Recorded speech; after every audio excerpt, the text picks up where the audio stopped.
Amén. Alabo al Señor porque me permite en esta hora poder compartir con ustedes la palabra que Él nos ha dejado como guía y fundamento de nuestra fe. Quisiera dar inicio en este día a algunos temas que tienen que ver con el legado del apóstol Pablo, este gran apóstol a los gentiles, como se conoce. Para ello quiero invitarles a leer 2 de Timoteo capítulo 1. Vamos a leer los primeros versículos de esta carta para poder introducirnos a este importante tema. Dice la palabra del Señor: Pablo, apóstol de Jesucristo, por la voluntad de Dios según la promesa de la vida que es en Cristo Jesús. A Timoteo, amado hijo, gracia, misericordia y paz de Dios Padre y de Jesucristo nuestro Señor. Doy gracias a Dios, al cual sirvo desde mis mayores, con limpia conciencia, de que sin cesar me acuerdo de ti en mis oraciones, noche y día, deseando verte, al acordarme de tus lágrimas, para llenarme de gozo, trayendo a la memoria la fe no fingida que hay en ti, la cual habitó primero en tu abuela Loida y en tu madre Eunice, y estoy seguro de que en ti también. Por lo cual te aconsejo que avives el fuego del don de Dios que está en ti por la imposición de mis manos.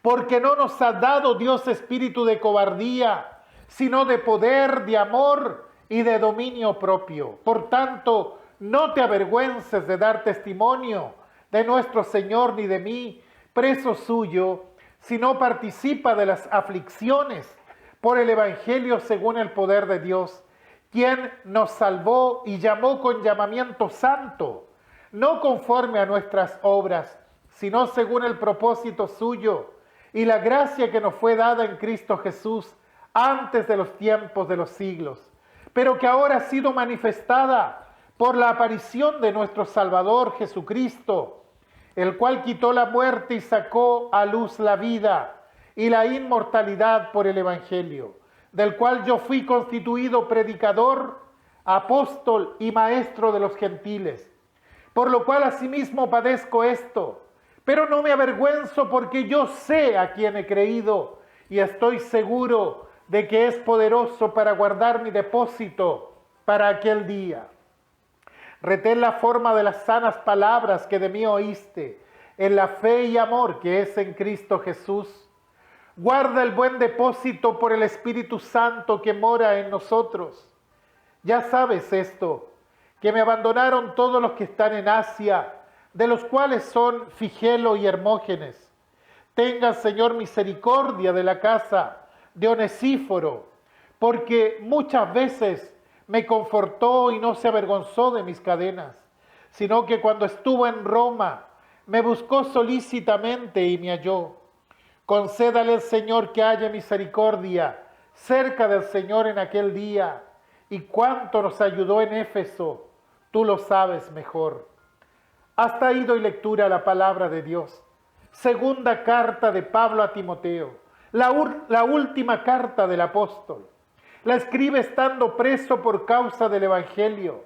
Siendo su última carta, entonces lo que tenemos son las últimas cosas que dice y escribe el apóstol Pablo. Él tenía claro que estaba por ser entregado y que el tiempo de su partida estaba cerca. Tenía conciencia de que su muerte estaba cercana.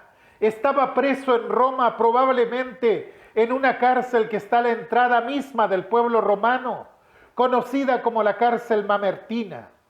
La tradición así lo sostiene, aunque las cárceles romanas todas eran similares, y lo más probable es que estaba en un sótano. La cárcel mamertina tenía un primer piso o nivel donde estaban los soldados, y mediante una escalera muy incómoda, muy rústica, bajaban a los presos, y arriba, en lo que sería el techo de los presos, había una reja por donde eran observados permanentemente por los soldados. Y digo esto para que podamos entender que no era nada cómoda la estancia de Pablo en ese lugar. Además, fue catalogado como preso peligroso de modo que estaba encadenado. En su prisión anterior, él se encontraba en una casa, es decir, tenía una especie de arresto domiciliario, pero acá no. Estaba en una cárcel rigurosa. ¿Por qué? Porque en aquel tiempo gobernaba Nerón. Cuando se escribe esta carta hacían unos 10 años que Nerón estaba en el poder. Y Nerón, que había empezado siendo un buen gobernante, termina delirando prácticamente, ganándose el desprecio de gran parte del pueblo. Si alguien no estaba de acuerdo con él, tenía dos opciones: o él lo mataba o lo invitaba a que se suicidara. Es decir, Nerón era un hombre cruel, muy sanguinario. Pero sucedió algo importante para la fe. Para ser precisos y gracias a la historia, el 18 de junio del año 62 se incendió Roma. Aquel tiempo Roma era una ciudad de casas de madera. Muy pocos edificios eran de mármol o material más sólido. Al parecer Nerón quiso hacer una renovación con la brillante idea de mandar incendiar Roma. Y seguro que fue así, porque cuando se incendió la ciudad, él estaba a 15 kilómetros de distancia, y de los 14 barrios que tenía Roma aquel entonces, 10 se quemaron. Nerón quiso mostrarse generoso y abrió los jardines de su casa para los pobres. Pero la gente sospechaba que él era el culpable del gran incendio. Algunos dicen haberlo visto en el Monte Palatino cantando, porque se creía cantante, se creía poeta, mientras ardía la ciudad. Entre paréntesis, se dice que su última frase antes de suicidarse fue: qué tremendo artista que pierde el mundo. Y en esos 4 barrios que se habían salvado del fuego, había una comunidad judía y cristiana. Entonces Nerón culpó a los judíos y a los cristianos diciendo: miren, esos barrios no se quemaron, porque claramente fueron ellos, los cristianos, los que provocaron el incendio. Es decir, fue una medida política para inculparlos, una medida política que dio su fruto, porque esto desencadenó una fuerte persecución contra los cristianos dirigida por él, ciertamente. Y aunque la gente no se tragó esto de que él no era el culpable, sin embargo, la persecución se realizó de igual manera. El historiador Tácito, que fue un historiador pagano, sin ninguna simpatía por el cristianismo, dice en uno de sus escritos: Nerón hizo aparecer como culpables a los cristianos y los castigó con muy refinada crueldad. Se condenó a una gran multitud, además de matarlos, se los hizo servir de entretenimiento para el pueblo. Se les vistió con pieles de animales para que los perros los mataran a mordidas. Otros fueron crucificados y a otros se les prendió fuego al caer la noche para que iluminaran el jardín del emperador. Qué terrible, ¿no le parece? Y esto no lo escribe un fanático del cristianismo, lo escribe un pagano, quien termina diciendo: nosotros sabemos que los culpables no fueron los cristianos, sino el mismo Nerón. Y sin embargo esto desató una persecución cruel en contra de los cristianos, y es en esa persecución donde Pablo fue encarcelado en Roma, y es encarcelado como si fuera un delincuente. Por eso lo encadena. Allí en el capítulo 4, versículo de la segunda carta de Timoteo, capítulo 4 de la segunda carta, dice: yo ya estoy para ser sacrificado, dice Pablo. Él estaba pensando en el martirio y también está pensando en la muerte, pues dice: el tiempo de mi partida está cercano. Él sabía que no podía esperar ninguna benevolencia de parte del emperador Nerón, porque hay una situación política que lo va a llevar al martirio. Él lo tiene claro. Según la historia, Pablo fue condenado a muerte y decapitado a 5 kilómetros de Roma. Y fue decapitado porque por ser ciudadano romano no lo podían decapitar por ley. Y entonces fue decapitado en un lugar llamado Vía Ostia, que aún está señalado a las afueras de Roma. Ahora quisiera que por un momento nos pongamos en las sandalias del apóstol Pablo. un hombre que preso, que está estando encadenado, él tiene palabras para decir a su discípulo Timoteo. Miremos a este gran viajero, miremos a este predicador del Evangelio, fundador de iglesias, que se da cuenta perfectamente que está a días de su martirio, que está frente a la muerte, que no va a salir de ese lugar, que no va a salir de esa cárcel con vida, que de allí va a tener que ir para el cadalso o el patíbulo. Y entonces escribe esta carta, y esto es lo asombroso, que en esta carta el apóstol condenado a muerte no está ni deprimido, ni angustiado, ni desilusionado, ni vencido. Él está pasando el legado, está pensando a quién o cómo entregar esto a los que vienen detrás, a los que todavía no han caído. Y como dijo alguien por ahí, esta segunda carta a Timoteo es el canto del cisne. Se dice que el cisne no canta nunca, excepto cuando va a morir. Y esta carta es el canto del apóstol Pablo frente a la muerte. Qué interesante es pensar en un cristiano que ha dedicado su vida al Señor y a la obra del Señor, que se encuentra frente a la muerte y que además se encuentra solo, abandonado por los hermanos, desamparado en ese lugar, porque nadie quiere identificarse con él para no caer junto con él.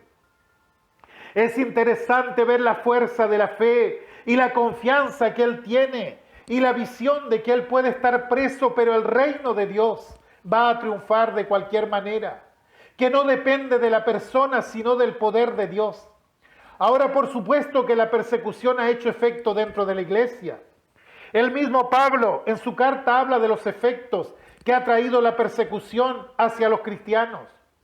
Dice, hay deserciones, hay personas que han desertado de la fe. Y describe algunos nombres que no sabemos quiénes son, porque no conocemos su historia, pero seguramente Timoteo sí los conocía. Por ejemplo, allí en el versículo 15 dice, ya sabes esto, que me abandonaron todos los que están en Asia, de los cuales son Figelo y Hermógenes. Nada sabemos de ello, pero es muy probable que eran cristianos, que tenían que testificar a favor de Pablo. En Asia era donde habían trabajado. Pablo nombra a Figelo y Hermógenes, lo que quiere decir que Timoteo sabía quiénes eran estas personas, pero dice, me han abandonado. Más adelante va a decir, procura venir a verme pronto, porque Demas me ha desamparado. Y a Demas lo conocemos porque lo menciona en la carta a los Colosenses. En su carta a Filemón también lo menciona. Demas era un colaborador de Pablo.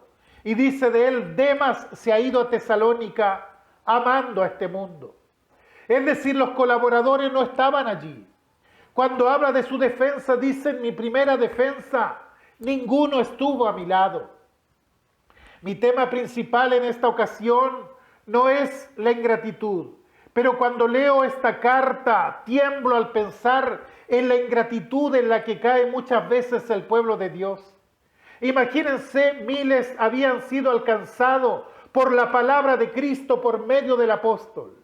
Habían sido edificados en su fe. Y resulta que cuando llega el momento de enfrentar el tribunal y tiene que defenderse, no hubo uno que se acercara y le dijera, Pablo, yo estoy acá contigo. Sin embargo, hay honrosas excepciones. Y marca una cuando dice, tenga el Señor misericordia de Onesíforo, porque muchas veces me confortó y no se avergonzó de mis cadenas, sino que cuando estuve en Roma me buscó solícitamente y me halló. No sé si se fijó, pero acá llegó un cristiano de otra parte, de otro lugar, y él preguntaba, ¿dónde está Pablo? Y estaba allí como uno de los presos peligrosos, Pablo, encadenado.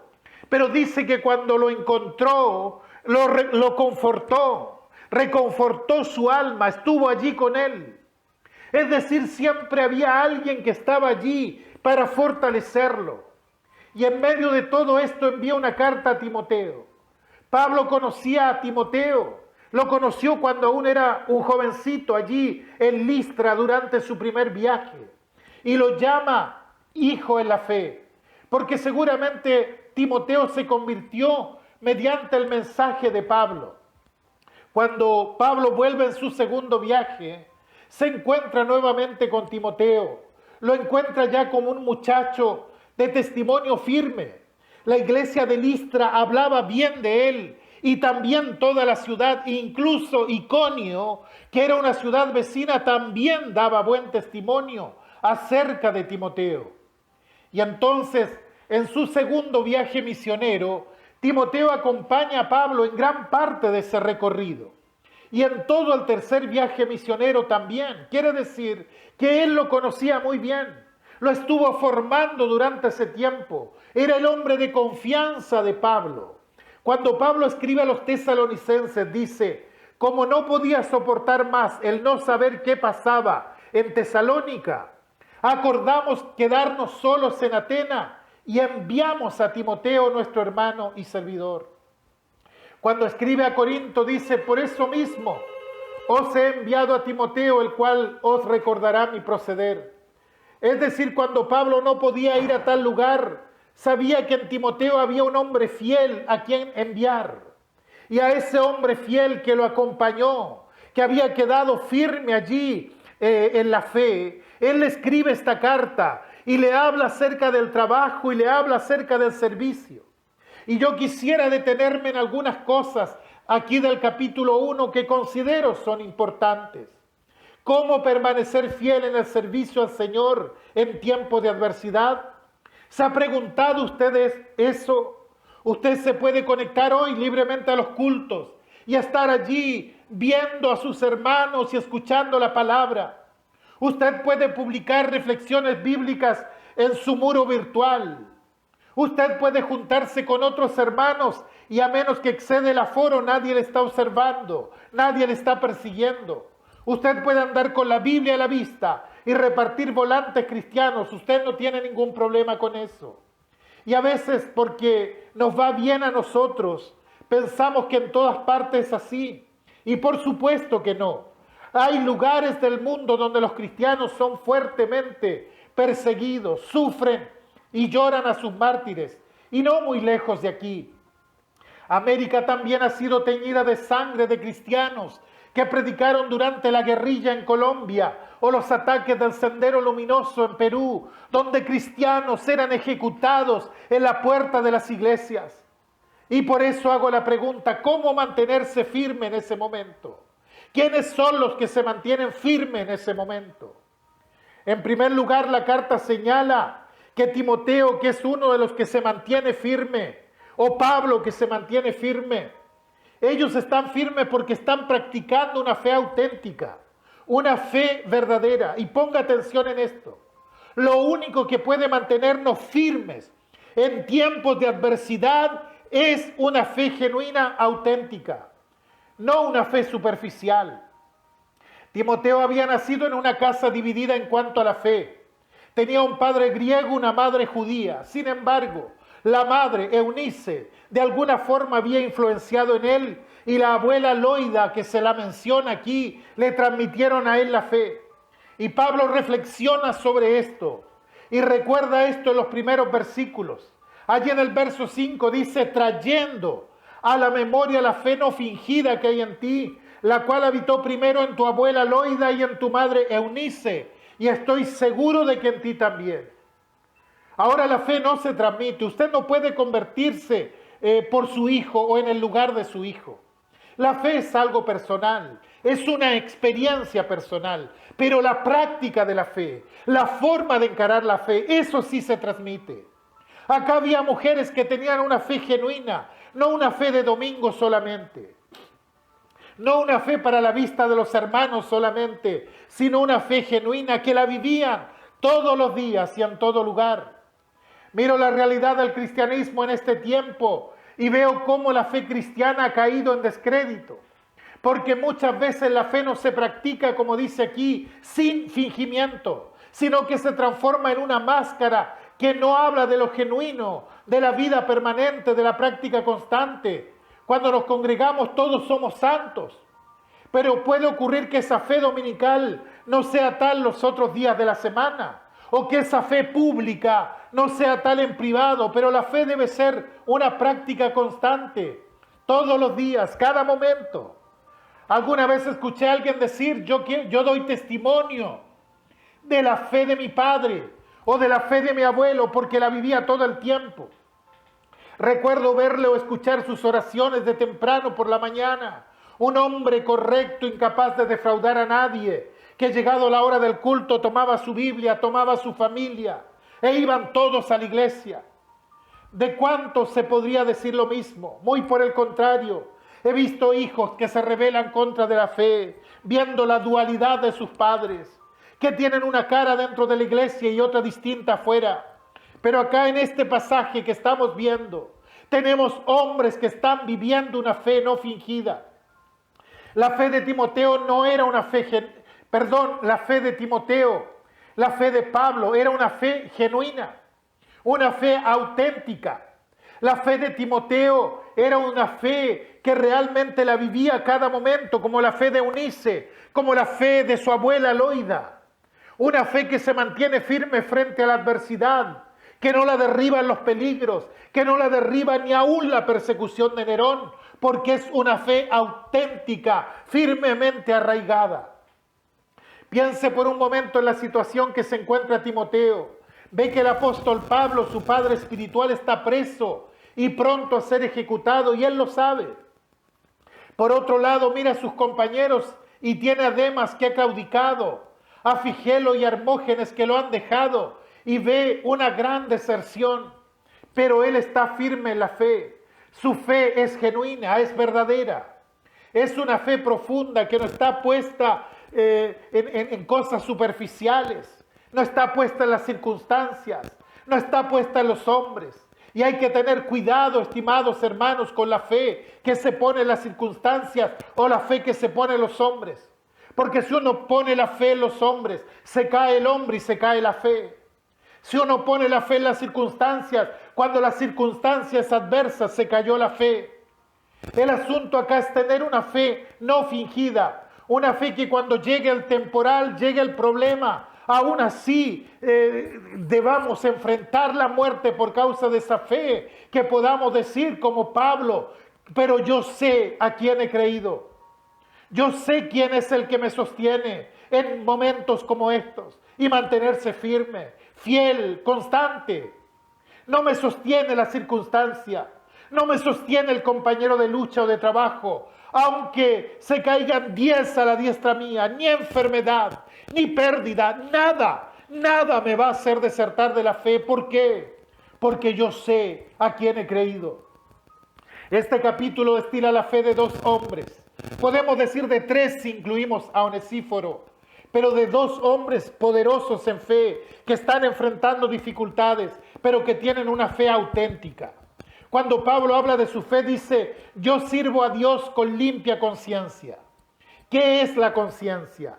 Es la intuición moral que tiene el ser humano.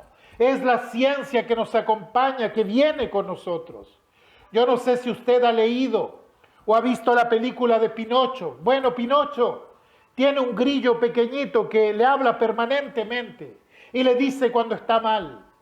Y cuando Pinocho decide irse de la casa, lo primero que hace es matar al grillo, lo aplasta y se va. Bueno, esa es la voz de la conciencia. Ese grillito que Dios nos puso dentro y que nos habla permanentemente cuando hacemos mal. Pablo dice, yo tengo limpia conciencia, es decir, yo escucho la voz de mi conciencia. No piso mi conciencia, no la aplasto. Y cuando analizo mi vida y mi ministerio, puedo darme cuenta de las cosas y ver las cosas con honestidad. Y aquí Pablo y Timoteo, dos hombres honestos en la fe, que muestran la eficacia de una fe verdadera, genuina, no de una fe para la platea, porque muchas veces se habla para la platea solamente. Me temo que la clase política ha caído en tal descrédito, porque cada vez que uno lo escucha hablar, no les cree, porque ellos hablan para la platea únicamente. Y qué triste que esto nos pase también como cristianos, tener una fe únicamente para los que me escuchan, para los que me ven. Sin embargo, aquí hay dos hombres que se miran internamente a sí mismos y ven que hay integridad en su fe, que hay honestidad en su fe. ¿Y cuál es el resultado de esa fe? Dice el versículo 12, por lo cual asimismo padezco esto, pero no me avergüenzo porque yo sé a quién he creído y estoy seguro de que es poderoso para guardar mi depósito para aquel día. Esta es la fe que le permitía soportar el oprobio. Lo trataban como un criminal, lo ataron en cadenas, lo humillaron, como diciendo, este hombre es un loco peligroso, por lo tanto hay que atarlo. Pablo debió haber agachado la cabeza y haber dicho qué vergüenza para mí, pero él dice, no, yo no me avergüenzo. ¿Por qué? Porque yo sé en quién he creído. En primer lugar, tengo la capacidad por fe de soportar este oprobio que me han puesto. Y en segundo lugar, esto me permite enfrentar la muerte con serenidad. Porque al saber en quién he creído, y aquí tenemos 4 versículos que lamento no poder desarrollar esta hora, porque no es el tema. Dice, hablando de Jesucristo, el cual quitó la muerte y sacó a la luz la vida y la inmortalidad por el Evangelio. Cuando vemos esto, podemos mirar la muerte con serenidad, pero además era una fe que le permitía a Pablo no sentirse frustrado. Si uno hubiera parado la historia en ese momento y hubiera hecho un balance, uno concluiría diciendo, aquí la fe cristiana ha perdido. La persecución de Nerón ha vencido, es tremendo esto. ¿Quién puede soportar? Ha logrado tomar a los apóstoles. Seguramente Pedro estaría preso también en ese momento. La gente ha empezado a desertar del Evangelio. Se tienen que defender solos cuando los llevan a los tribunales, porque ya nadie quiere identificarse con ellos. O sea, se acabaron los cristianos. Pero Pablo dice, yo sé que Dios me dio un depósito de fe. Y yo sé que ese depósito de fe, que algunos pueden creer que está perdido en ese momento, está allí. Estoy objetivamente seguro de que Dios es poderoso para guardar ese depósito hasta aquel día. La versión popular de la Biblia traduce correctamente este versículo cuando dice, yo sé en quién he puesto mi confianza y estoy seguro de que Él tiene poder para guardar hasta aquel día lo que me ha encomendado. En otras palabras, no me siento frustrado por lo que estoy pasando. No me siento frustrado por quienes me han abandonado. Siento dolor por ellos, pero siento que lo que el Señor me ha mandado y lo que yo he predicado, en algún modo Él lo va a guardar porque es su depósito. Estimados oyentes, una fe auténtica nos sirve para sostenernos en el día de la prueba. Nos sirve para mantenernos firmes frente a la claudicación de los demás. Porque hay personas que caen porque otros caen. No es que vi caer a tal persona, yo caigo también. Y también una fe auténtica nos permite enfrentar la eternidad con gozo. Temprano o tarde llegará el día en que nos vamos a enfrentar cara a cara con la adversidad y con la muerte. Pues bien, ahí se va a revelar la autenticidad de nuestra fe. Pablo está enfrentando la muerte en ese momento, la está viendo cara a cara. Timoteo está enfrentando el riesgo. Él podría ser el siguiente en llegar a aquel lugar donde está preso Pablo. Sin embargo, se sienten firmes en el Señor. El Señor es poderoso y es importante tener en cuenta esto en este tiempo de tanto exitismo, donde la fe pasa porque Dios me soluciona todos mis problemas, porque viene y me quita mis cadenas, porque sana mis enfermedades, porque me libra de peligros y todo lo demás. Pero fíjense ustedes acá, la fe es mucho más que lo que enseñan estos falsos maestros. La fe me sostiene en la adversidad, es mucho más que quitarme el problema. La fe me ayuda a soportar el problema, a soportar la angustia, a soportar el dolor. La fe muchas veces es solución, pero siempre es fortaleza. A veces Dios dice sí y soluciona un problema y a veces el problema sigue, pero la fe es la que nos ayuda en los tiempos de adversidad. Si me pregunta, me hubiese gustado que el fin de Pablo hubiese sido otro, viejito en su cama, rodeado de sus colaboradores, orando por él. Hubiese sido maravilloso. Pero saben, mi vida se beneficia más en este modo en que partió Pablo, porque acá yo veo al héroe de la fe. Yo veo al hombre de Dios en plena crisis y veo el poder del Señor para sostenerlo allí, en plena crisis. Qué bendición tan grande leer esta carta y ver a este siervo en pie en medio de la adversidad, porque ha tenido una fe auténtica, no fingida, una fe profunda, puesta firmemente en el Señor, y porque sabe quién es aquel a quien le ha creído. Él no creía solamente una doctrina, le estaba creyendo a una persona, y a veces los cristianos creemos más en la doctrina que en la persona. Si bien hay un cuerpo de doctrina, pero la fe fundamentalmente está puesta en una persona, y esa persona, usted sabe cómo se llama Cristo Jesús. Pablo no dice, yo sé en quién he creído, él dice, yo sé a quién le he creído. Creemos en el amor, creemos en el poder, en la victoria de Jesucristo. Y cuando la fe está puesta donde debe estar, está puesta entonces en el lugar sólido, entonces esa fe es una fe fuerte, es una fe profunda, arraigada, es una fe que me ayuda a soportar todo eso. Y en segundo lugar, el apóstol hace un llamado a Timoteo para que asuma la responsabilidad en ese momento. Hoy siempre hablamos de bendiciones, pero hablamos de poco acerca de las responsabilidades. Vivimos en un mundo lleno de irresponsables. Es cosa de salir y observar a los que conducen vehículos, por ejemplo, o los peatones. Nadie asume nada, nadie es culpable de nada. Pero aquí está el apóstol llamando a Timoteo a que asuma su responsabilidad. ¿Qué responsabilidad? Primeramente, de asumir su ministerio. Cada cristiano que ha nacido de nuevo tiene una tarea. Siempre hay algo que debo hacer. Cuando Pablo pasó por Listra en su primer viaje misionero, conoció a aquel jovencito que se convirtió a Cristo.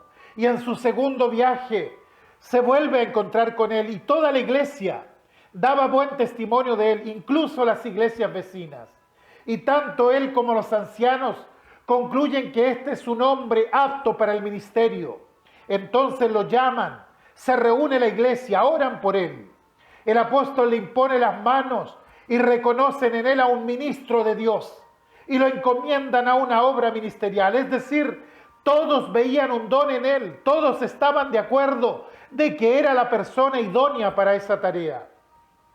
Pero cuando Pablo escribe esta carta, ya ha pasado agua debajo del puente y le dice, por lo cual te aconsejo que avives el fuego del don de Dios que está en ti por la imposición de mis manos. En otras palabras, no creas que porque se te impuso las manos y todos estuvieron de acuerdo con tu ministerio, esto te exime de la responsabilidad de cuidar sobre ese don que Dios te dio. Tienes que enseñar la palabra de Dios. Entonces, tienes que mantener viva la llama del ministerio en tu corazón.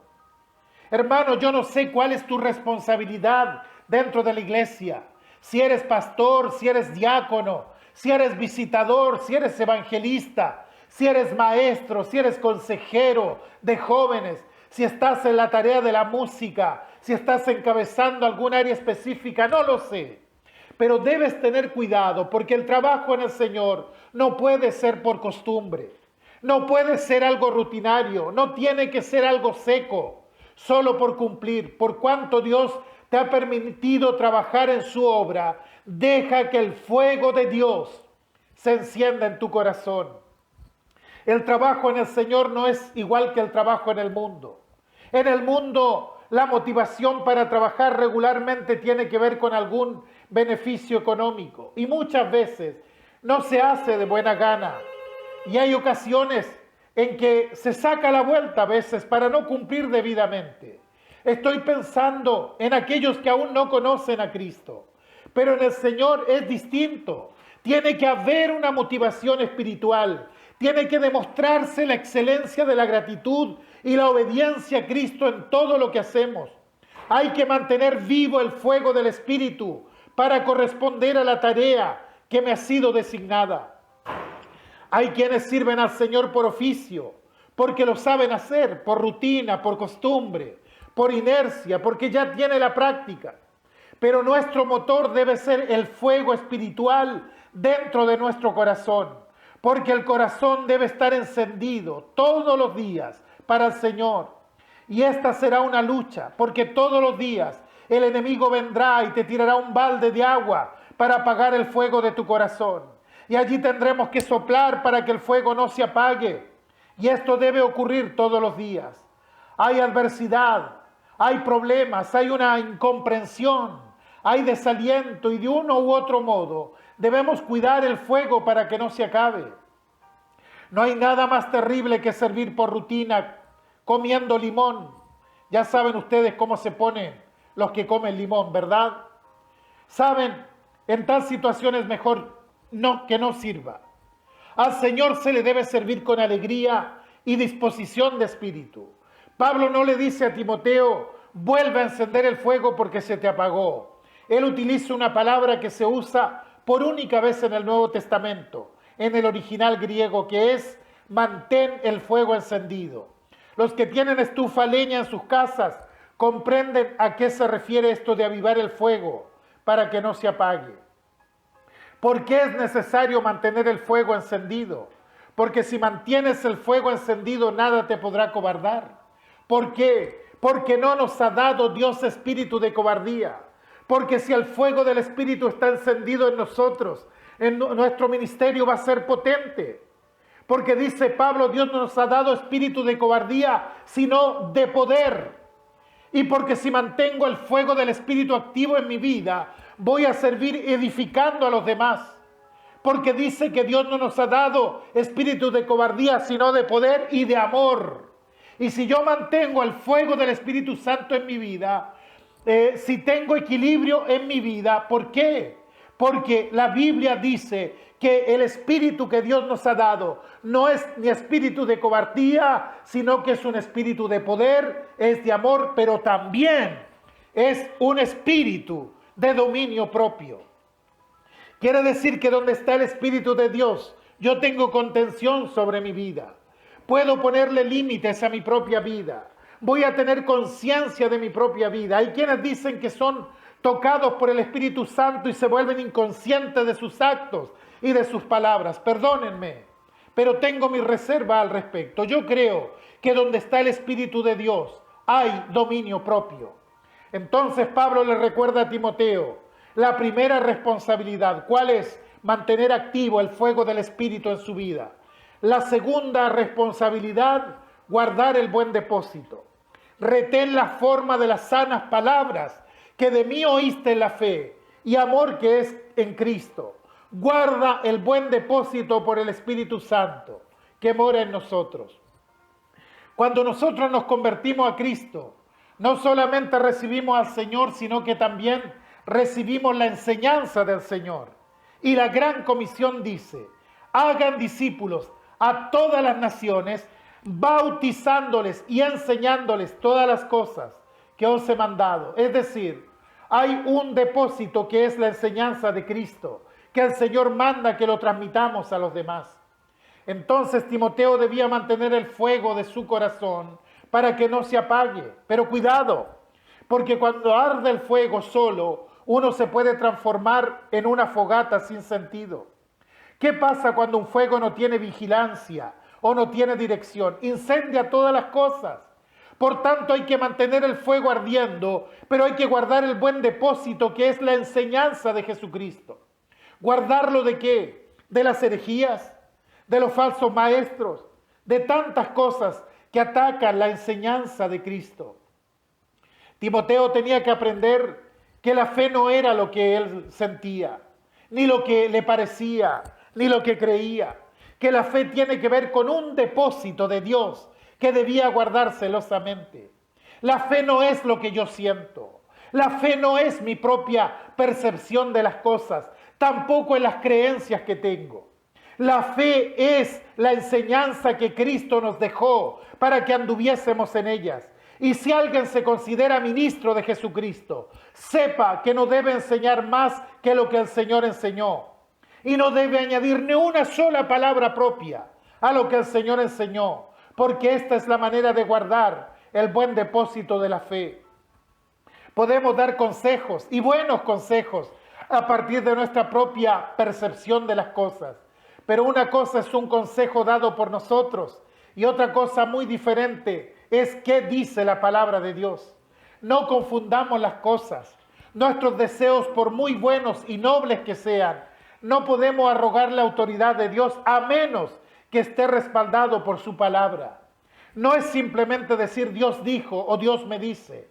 Debo contratarlo primeramente con la Escritura. Hay que diferenciar las cosas. Y en lo que el Señor dice no hay error, pero en nuestra opinión sí. Aún en la del pastor, del ministro del Evangelio, puede haber error, porque es la opinión de un hombre. Por eso jamás he dicho que una opinión mía es palabra de Dios. Lo que el Señor dice es el buen depósito, y eso es lo que tenemos que guardar. Aviva el fuego que hay en tu corazón, pero mantén el depósito. Y me temo que hay algunos que avivan tanto el fuego sin guardar la enseñanza que terminan quemándose. Hay que tener cuidado de no tener tanto fuego que se llegue a quemar el depósito con todo. Cuidado, tiene que haber fuego en el corazón, pero el depósito de Cristo debe estar intacto.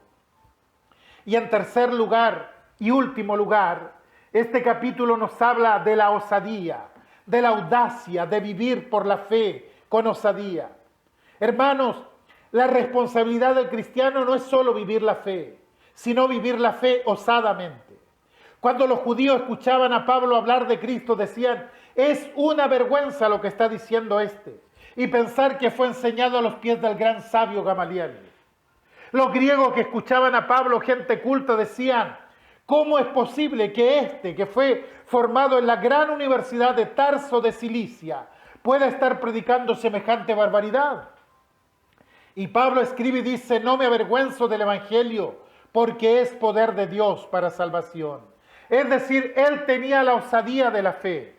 Presentaba a Cristo donde estuviera, en la sinagoga, en el templo, en el Areópago de Atenas, donde fuera. Él predicaba de Cristo muerto y resucitado. Es decir, tenía un compromiso total de vivir la fe osadamente. Él decía, padezco esto, pero no me avergüenzo. Y el verbo avergonzar, si se fijó, aparece 3 veces en este capítulo. Aparece cuando Pablo dice, no me avergüenzo de las cadenas ni de mi sufrimiento. Luego cuando Pablo habla de Onesíforo y dice, porque no se avergonzó de mis prisiones. Y finalmente cuando le dice a Timoteo que no se avergüence. Pablo, Timoteo y Onesíforo vivieron la fe osadamente, con intrepidez. Y así es como se debe vivir la fe. Recuerdo a Pedro cuando estaba en la barca con los demás y vino Jesús caminando sobre las aguas. Ellos pensaron que era un fantasma hasta que se dieron cuenta y dijeron es el Señor. Entonces despierta la fe, pero el único que tiene la fe osada es Pedro. Y dice, Señor, si eres tú, manda que yo vaya. Esta es la fe osada, la fe que va al frente, la fe que lucha, la fe que se equivoca, la fe que se hunde, pero que es levantada por medio de Jesucristo. Es preferible, estimados, tener una fe osada y equivocarse y que el Señor nos tenga que levantar a quedarnos en la barca con una fe tibia, mirando lo que está pasando afuera.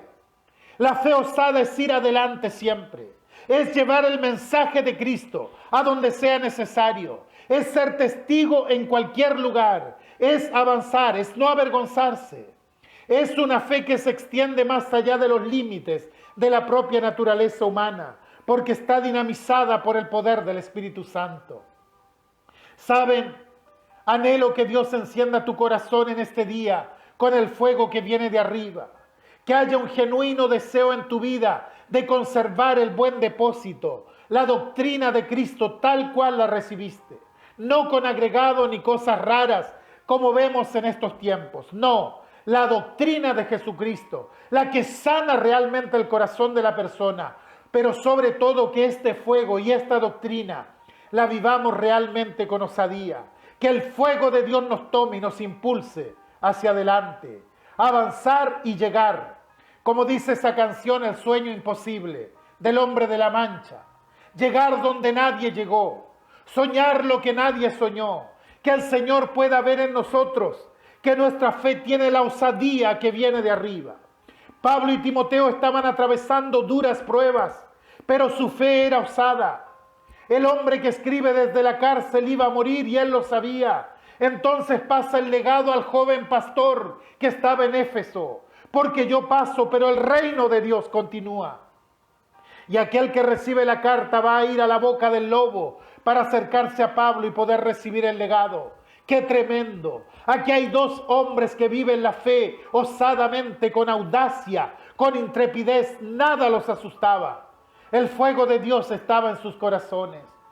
Termino recordando al profeta Jeremías. En cierta ocasión, en medio de todos los problemas que tenía y las oposiciones, quiso mandar a pasear el ministerio. Quiso desligarse de él. Usted no crea que los que estamos en el ministerio alguna vez no estuvimos a punto de renunciar y echar todo por la borda. A veces es tan difícil, es tan duro, es tanta la presión que uno se ve tentado a decir: hasta aquí llego. Hice lo mejor que pude, yo no puedo más. Y un día le pasó esto a Jeremías y dice: no me acordaré más de él, se refiere a Dios. No hablaré más en su nombre. Tanta era la adversidad, tanta era la angustia, la opresión, que dijo: hasta aquí se acabó el profeta. No obstante, dice, había en mi corazón como un fuego ardiente metido en mis huesos. Traté de sufrirlo, pero no pude. El fuego de Dios, dice, me quemaba desde adentro. Traté de resistirlo, mas no pude. Hermanos, que el fuego de Dios encienda nuestro corazón y se meta en nuestros huesos, al punto que cuando la adversidad nos lleve a resistirlo, cuando la adversidad se presente, no podamos renunciar jamás a la fe, al fuego de Dios que está dentro de nuestros corazones. El fuego de Pablo era más fuerte frente a la adversidad. Tal vez en ese momento había muchas voces interiores gritándole: Pablo, claudica, renuncia, deja todo hasta aquí. Pero él dice: no puedo, yo no puedo hacer eso. El fuego del Señor se encienda en nuestras vidas en este tiempo. Quizás van a venir aflicciones, quizás van a venir pruebas, quizás va a venir persecución, pero que nunca se apague el fuego de Dios que está dentro de ti. Avívalo en este día, avívalo, mi hermano, y sigue adelante. Que el Señor te bendiga. Amén y amén.